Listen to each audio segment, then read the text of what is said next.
보면 이 훈훈한 어떻게 보면 이 엄청난 반전의 소식이 시작되는 그 훈훈한 지점에 누가 있냐면 아나니아라고 하는 인물이 있다는 것을 우리는 알게 됩니다. 우리 같이 한번 10절을 읽어보겠습니다.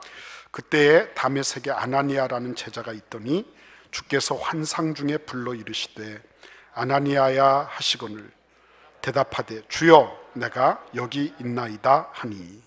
여러분 오늘 이 말씀에 보시면 다메섹에 아나니아라고 하는 사람이 있다고 말씀했습니다. 근데 이 사람이 누구라고요? 제자라고 했습니다. 제자 마데테스라는 말은 그때 당시에 뭐 랍비의 제자든지 아니면 자기들이 스스로 모세의 제자다든지 뭐 세례 요한의 제자는 누구든지 그렇게 제자라고 말할 수 있었어요. 그러나 예수 그리스도의 제자, 이 아나니아가 다메섹에서 제자가 됐다는 것은 예수 그리스도의 제자가 됐다는 말인데, 예수 그리스도의 제자는 같은 마데테스라도 틀렸어요. 이 사람들은 달랐습니다. 뭐가 달랐냐면 자기가 가지고 있는 직장이나 개인의 소유나 심지어는 가정마저도 버려야 했어요. 그래야지 예수의 제자가 될 수 있었어요.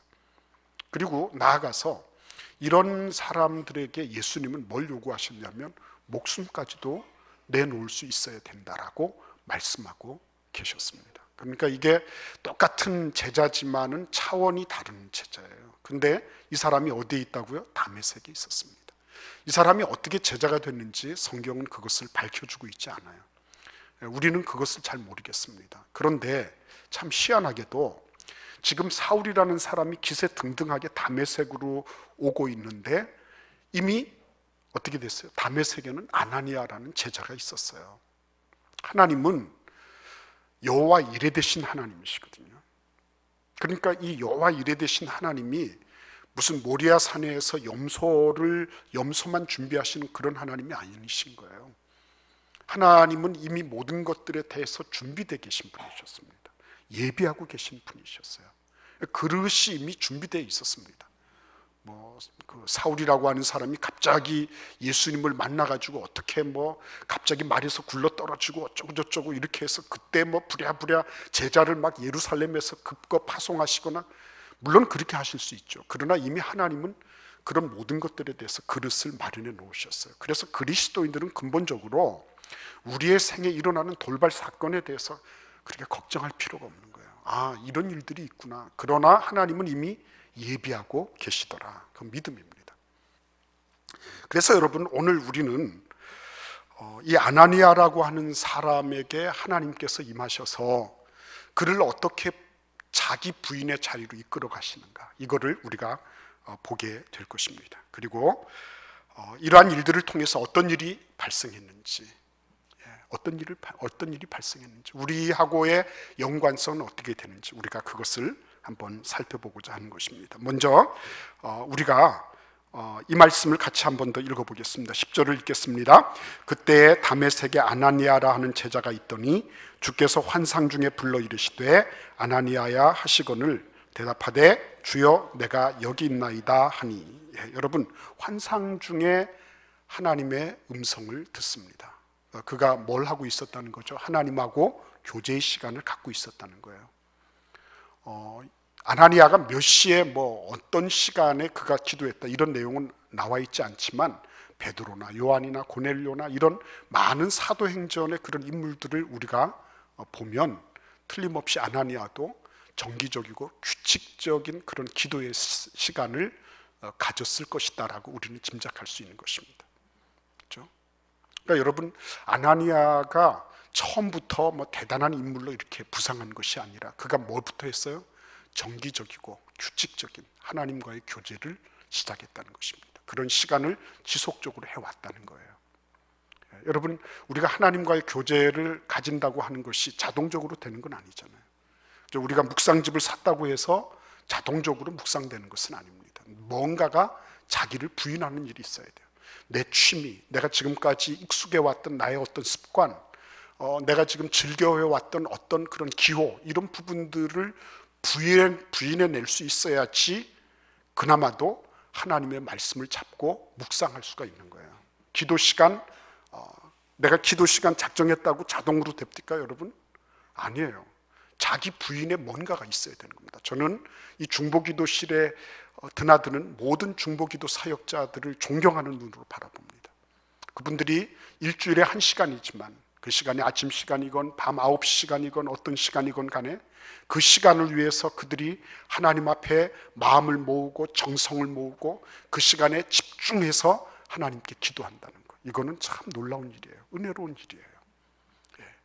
여러분, 하나님께서 자기 부인을 이루실 때 그러한 지속적이고 규칙적인 삶의 반복적인 거룩한 습관을 통해서 이루신다는 거.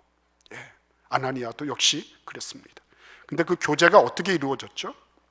맨 먼저는 하나님께서 말씀해 주시는 거예요. 주께서 환상 중에 불러 이르시되, 하나님 말씀하시는 겁니다. 우리가 하나님과의 교제를 통해서 맨 먼저 해야 될 것은 하나님의 음성을 듣는 거예요. 하나님의 음성. 하나님께서 이 말씀을 통해서 나에게 무엇을 의미하시는가? 그죠? 내가 오늘도 주님 앞에 나와서 예배를 드리면서 오늘 본문의 말씀을 통하여 하나님이 나에게 뭐라고 하시는가? 여기 집중되어 있어야 되는 것입니다. 뿐만 아니라 오늘 말씀해 보시면 11절과 12절 말씀해 보시면 하나님이 그렇게 말씀하세요. 직가라는 거리로 가서 유다의 집에 다소 사람 사울이 있다. 그가 지금 기도 중인데 그 사람에게 들어가서 안수해서 그 사람 눈을 다시 뜨게 해라. 이렇게 말씀하십니다. 계속 하나님 말씀하신 거죠. 그런데 중요한 건 이것입니다. 우리 13절과 14절 말씀을 함께 읽겠습니다. 아나니아가 대답하되 주여 이 사람에 대하여 내가 여러 사람에게 듣사온즉 그가 예루살렘에서 주의 성도에게 적지 않은 해를 끼쳤다 하더니 여기서도 주의 이름을 부르는 모든 사람을 결박할 권한을 대제사장들에게서 받았나이다 하거늘. 여러분, 여기 보시면 지금 뭐라고 있죠? 하나님의 음성을 듣고 하나님의 말씀을 받습니다. 그러고 난 다음에 지금 어떻게 하죠? 아나니아가 하나님께 지금은 하나님의 말씀에 대해서 하나님께 이의를 제기하고 있는 모습을 보는 것입니다. 반응하고 있는 거예요. 이게 교제예요, 여러분. 하나님께서 우리를 뇌를 쏙 빼버리고 무슨 기계처럼 로봇처럼 프로그래밍된 어떤 것을 저 하늘 위에서 이렇게 리모컨으로 조절하시는 그런 분이 아니십니다. 하나님께서 이렇게 말씀하셨어요. 거기 그 직가라는 거리에 가면 사울이라는 청년이 있어. 그 청년한테 가서 그 청년에게 안수해주고, 그가 지금 기도하는 중인데 그 사람이 지금 보고 있는 거야. 네가 와가지고서 안수하고 자기 눈 뜨게 하는 걸 보고 있다. 그러니까 가서 그렇게 해라. 그렇게 말씀하셨어요. 그런데 거기에 대해서 아나니아가 뭐라고요? 하나님, 제가 들으니까 예루살렘에서 그 사람이 엄청난 그런 사건을 일으키고 많은 평지풍파를 일으키고 그것도 모자라서 여기 다메섹까지 오고 있는 그런 원수 같은 존재입니다. 한마디로 말하면 무슨 얘기를 하고 있는 거예요? 나는 못하겠습니다 얘기하는 거예요. 난 못하겠습니다. 하나님 이게 말이 됩니까? 이런 얘기죠. 근데 하나님께서 어떻게 하세요? 하나님이 15절 16절에 보시면 뭐라 그러셨어요? 같이 읽어볼까요? 주께서 이르시되 가라, 이 사람은 내 이름을 이방인과 임금들과 이스라엘 자손들에게 전하기 위하여 택한 나의 그릇이라. 그가 내 이름을 위하여 얼마나 고난을 받아야 할 것을 내가 그에게 보이리라 하시니. 여러분, 여기 보시면 하나님께서 그렇게 반발하고 있는 아나니아에 대해서 또 말씀해 주시는 거예요. 하나님이 말씀하시고 아나니아가 얘기하고 또 하나님이 말씀하시고 하는 이런 장면들이 뭐예요? 하나님과 교제하는 거예요. 하나님은 우리가 말씀을 묵상하고 말씀을 우리가 대할 때에 기계적으로 그냥 하나님 말씀하시니까 냉큼 받겠습니다. 이유야를 막론하고 그냥 나는 그냥 하나님 말씀하시니까 맹목적으로 따르겠습니다. 이런 거를 원하시는 분이 아니에요. 하나님은 우리가 가지고 있는 그런 여러 가지 것들에 대해서 우리의 마음이 하나님께 표현되는 걸 원하고 계세요. 우리의 마음속에 들어있는 여러 가지 의문들, 정당한 질문들, 그렇죠? 내가 이런 것들에 대해서 하나님 납득할 수 없습니다라고 말하는 우리의 가지고 있는 그런 어떤 원천적인 연약함들, 이런 것들을 다 우리가 그 앞에서 쏟아내기를 원하고 계신 거예요. 여러분, 근데 그것으로 그치지 않았습니다. 오늘 이 말씀을 보시면 하나님께서 이렇게 계속적으로 주님과 지속적이고 규칙적인 교제를 가지면서 주의 말씀을 듣고 피드백을 하고 주의 말씀을 듣고 다시 반응하고 하는 이런 장면을 통해서 뭘 하십니까? 거기 보시면 11, 12절에 보시면 굉장히 참 납득하기 어려운 말씀을 주시고 있는 거예요. 우리가 볼 때는 납득하기 어려운 거죠. 그죠? 여러분 한번 생각해 보십시오. 스데반 같은 사람만 그랬겠어요? 자기 남편을 잃고 부모님, 부모 아버지를 잃어버리고, 그죠? 아니면 자식을 잃어버린 이런 그리스도인들이 얼마나 많았겠습니까? 집안은 다 풍비박산나. 그리고 뭐 교회도 다 공중분해됐고, 자기 고향에 있지 못해서 다 도망쳐 나오고. 그러니까 이러한 명령을 이렇게 받을 때는 우리로서는 이게 감당이 안 되는 거예요. 근데 하나님의 관점으로 한번 생각해 보잖아요. 하나님의 관점으로. 하나님 왜 이렇게 하셨을까요? 왜 그렇게 하시죠? 여러분, 하나님이 무슨 길 가던 사람한테 이렇게 말씀하시는 게 아니지 않습니까? 행인을 붙들고 너 어디 집가라는 거리에 가서 유다라는 사람의 집에 들어가 이렇게 하라, 이렇게 하지 않으셨어요. 하나님은 예외적인 명령을 남발하시는 분이 아니에요. 예외적이고 특별한 명령, 상식적으로 납득이 되지 않는 그런 명령, 이런 명령들은 역설적으로 제자들에게만 주시는 거예요. 내 마음속에 부담이 있고 내 마음속에 그것을 실행해야 된다는 어떤 무엇이 있고, 그래서 이게 참 무거워요. 근데 그런 것들이 아무에게나 주어지는 건 아닙니다. 그냥 예배 드리고 가고 이렇게 해도 아무런 부담이 없을 수 있는 거예요. 똑같은 하나님의 말씀을 들어도 나하고 아무 관련이 없을 수도 있고요. 하나님의 말씀을 들으면서 이것이야말로 나에게 주시는 말씀이다, 이거를 어떻게 감당해야 될까, 이런 부담이 있을 수도 있는 거예요. 그렇죠? 그건 다 다른 것입니다. 그러니까 이런 예외적인 명령을 내가 받았다, 내가 뜻밖에도 지금까지 내 인생에 없었던 그런 어떤 상식 밖의 무엇이 나에게 돌발했다고 하는 것은, 다른 말로 말씀드리면 일상의 범주를 벗어나서 하나님으로부터 신뢰를 받고 있다는 그런 뜻이기도 한 것입니다. 여러분, 누구에게 심부름을 시키거나 누구에게 무슨 일을 시키려고 할 때 여러분 어떠십니까? 그거 해서 덧날 것 같으면 시키지 않잖아요. 그죠? 부탁하지 않습니다. 신뢰를 할 만하니까, 신뢰가 되니까 그런 무거운 부탁 혹은 어려운 일들도 부탁하고 요청할 수 있는 거예요. 마찬가지 아니겠어요? 하나님께서 이 아나니아라고 하는 사람과 지속적으로 교제를 가져오셨습니다. 아나니아는 하나님의 말씀에 대해서 자발적이면서도 그러면서도 자기 의지를 동반한 그런 질문과 반응을 하나님께 보였습니다. 그러니까 하나님은 그에 대해서 설복하시고 설득하시면서 계속적으로 왔어요. 그렇죠? 그러면서 이런 무겁고 어떻게 보면 납득할 수 없는 상황까지도 아나니아가 그것을 받을 수 있도록 하나님이 만들어 주신 것입니다. 그렇죠? 자, 그래서 여러분 우리가 한번 이런 말씀을 같이 읽어보겠습니다. 17절 상반절 말씀을 같이 읽어보겠습니다. 아나니아가 떠나 그 집에 들어가서 그에게 안수하여 이르되, 여러분 아나니아가 떠나서 그 집에 들어가 그에게 안수했어요. 사울이라고 하는 청년에게 안수했습니다. 아나니아가 그 하나님과의 그런 교제를 통해서 어떻게 됐죠? 자기 부인, 계속적으로 하나님과의 교제를 갖는 그것도 자기 부인이지만 하나님의 음성을 듣고 그 말씀에 대해서 반응하면서 자기 부인을 이루었어요. 그래서 어떻게 됐습니까? 그 집에 들어가서 드디어 안수하게 되었습니다. 이렇게 행동할 수 있는 것은 뭐예요? 결국에 가서는 마음이 그렇게 결정되었다는 것입니다. 우리의 마음은 우리 전체, 우리 인생을 결정짓는 마음의 성소예요, 성소. 그래서 무릇 지킬 만한 것보다 더욱 마음을 지키라고 말씀하고 계신 것입니다. 그죠? 어느 누구도 내 마음속에 일어나는 기작을 제한하거나 아니면 거기에 대해서 뭘 할 수가 없어요. 내가 허용하지 않는 한에는 내 마음에서 일어나는 일에 대해서 누구든지 내가 터치받을지 않을 그런 자유가 있는 거예요. 그러니까 아나니아가 떠나서 그 집에 들어가 사울에게 안수했다는 이 얘기는 그의 마음이 어떻겠습니까? 마음의 변화가 일어난 것입니다. 의식의 혁명이 일어나게 된 것입니다. 그렇죠? 의식의 혁명이 일어난 거예요. 그가 자기 자신의 틀을 그대로 유지하려고 했으면 절대로 이런 일은 일어나지 않을 거예요. 그래, 하나님 그렇게 말씀하시지만 나는 안 하겠습니다. 이렇게 할 수도 있을 거예요. 그렇죠? 요나처럼 하나님이 아무리 저를 보고 니누에라 가라 그래도 나는 아닙니다. 나는 다시 스행입니다. 이렇게 할 수 있어요. 자기 마음이에요. 근데 이 마음 속에 뭐가 있었습니까?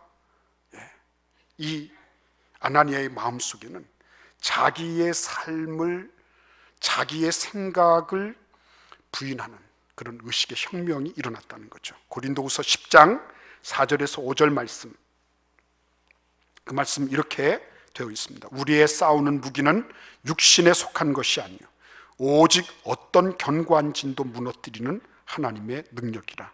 모든 이론을 무너뜨리며, 5절을 읽겠습니다.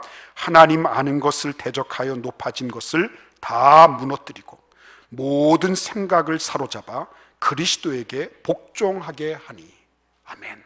여러분, 아나니아가 그가 마음의 의식의 혁명이 일어났다 그랬습니다. 그 의식의 혁명이 뭐예요? 결국은 모든 생각을 사로잡아 그리스도 예수께 복종케 하는 거였습니다. 하나님의 뜻이 아닌 것에 대해서 그 생각을 다 사로잡아서 그리스도 예수께 복종하는 그런 영적인 근력이 그에게 있었다는 거예요.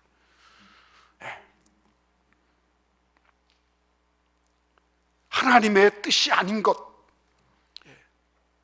주님의 말씀이 아닌 것, 진리가 아닌 것, 하나님이 기뻐하시지 않는 것, 이런 모든 것들에 대해서 그는 이 모든 것들을 다 사로잡아서 그리스도에게 복종케 하는 그런 훈련을 그동안에 감당해 왔던 것입니다.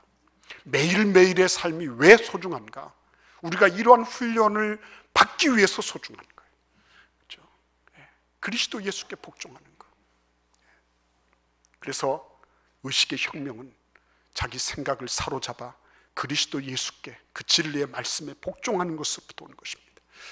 작은 것들, 누구 미워하는 거, 누구 용서하지 못하는 거, 어떤 거 이해하지 못하는 거, 이런 부분들에 대해서도 그거 강력하게 싸워야 되는 것입니다. 피 흘리기까지 대항하지 아니하였다 그랬어요. 그 말은 뭐예요? 죄에 대해서 대항하는 것은 피를 흘릴 만한 가치가 있다는 것입니다. 하나님, 나를 도와주셔서 이 의식의 혁명을 이루게 해주세요. 하나님의 말씀 밖에 있는 것들을 자꾸 용인하고 그것을 용납하는 이런 것들 주님 이겨내게 해 주시옵소서. 하나님 앞에 그렇게 간구하고 대항해야 되는 것입니다. 아나니아는 그런 일들을 감당하고 있었어요. 우리 17절 하반절도 같이 읽어보겠습니다. 형제 사울아, 주 곧 내가 오는 길에서 나타나셨던 예수께서 나를 보내어 너로 다시 보게 하시고 성령으로 충만하게 하신다 하니. 아멘. 하나님의 말씀에 처음에는 저항했습니다. 처음에 저항했어요. 근데 하나님께서 그를 계속해서 설복하셨습니다. 그가 하나님의 말씀을 들으면서 드디어 마음의 혁명이 일어났습니다. 자기의 생각을 그리스도 예수의 말씀에 굴복시키기로 작정한 것입니다. 이 굴복시키기로 작정한 이것이야말로 참된 자유를 가져왔어요. 그렇죠? 진짜 예수 믿으면서 하나님의 말씀 앞에 내 정욕과 내 소욕과 내 마음과 생각들을 굴복할 수 있는 이런 원천적인 그런 영적인 승리를 맛보지 못했다면 그러면 너무너무 안타까운 거죠. 거기에 나가서 싸워서 이겨야죠. 내 생각을 사로잡아서 그리스도 예수께 굴복시키는 그런 혁명적인 그런 의식의 전환이 있어야죠. 근데 그렇게 하고 나서 그것으로 끝나지 않았어요. 가서 형제 사울아, 그리고 그 형제 사울아 그러면서 철퍼덕 거기에서 엎어진 거예요. 하나님의 말씀이면 나는 100% 아니라 1000%, 1000% 너는 내 형제야. 이렇게 한 겁니다. 위대하지 않아요, 여러분? 자기 부인을 하려고 하면 이렇게 하는 거예요. 대충 하는 거 아닙니다. 이것저것 재면서 갈 때도 얼마나 많은 갈등이 있었겠어요. 내가 하나님의 음성을 잘못 들은 건 아닐까? 아니면 이놈이 혹시 연기를 해가지고 하나님이 속아 넘어가신 것이 아닐까? 그렇죠? 이런저런 생각이 얼마나 많이 들었겠습니까? 그런데 그럼에도 불구하고 형제 사울아 그러면서 거기 가서 그렇게 말할 수 있었습니다. 너무나 위대한 자기 부인의 능력이었습니다. 결국은 사울의 눈에서 비늘이 다 벗겨지고요, 그가 다 회복이 됐어요. 강건해졌습니다. 이것을 통해서 어떤 일이 있었습니까? 아나니아가 자기를 부인하면서 무슨 일이 생겼죠? 사울이 바울이 됐어요. 이거는 뭐냐면은 그 적진을 향해서 진두 지휘하던 그 장군이 적진에 그냥 백기를 들고 투항한 것 같은 거예요. 예.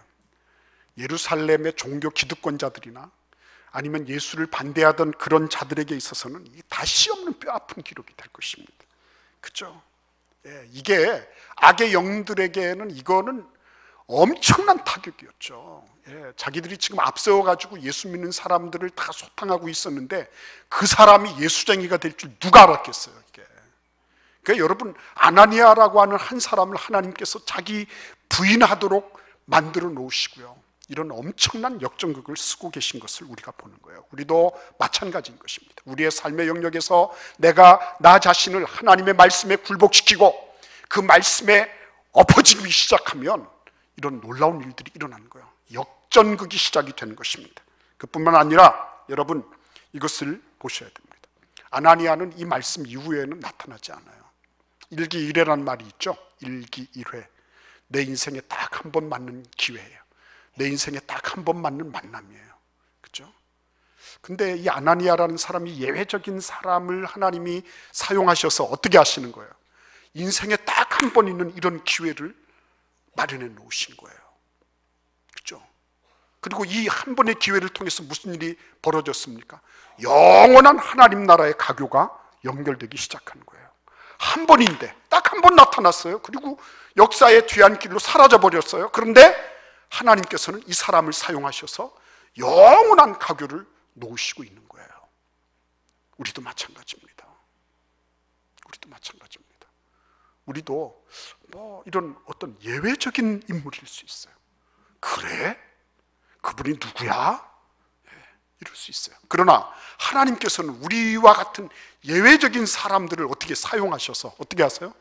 영원한 가교를 놓는 일에 쓰실 수 있는 거예요.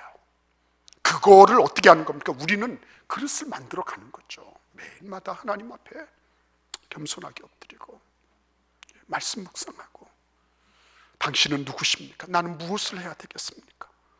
끊임없이 조견하고 물어보고 그러면서요. 그래서 결국은 사울이 바울이 되고 어떻게 됐죠?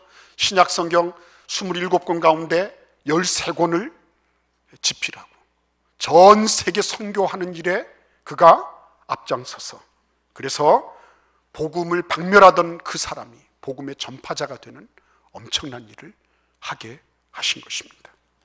여러분, 이러한 하나님을 우리는 지금 얼마든지 만날 수 있는 것입니다. 말씀을 통해서, 묵상을 통해서, 그렇죠? 우리가 말씀을 암송하면서, 읽으면서, 통독하면서 다 만날 수 있는 거예요. 그 하나님을 매일 매 순간 만나는 은혜가 있기를 간절히 기원합니다.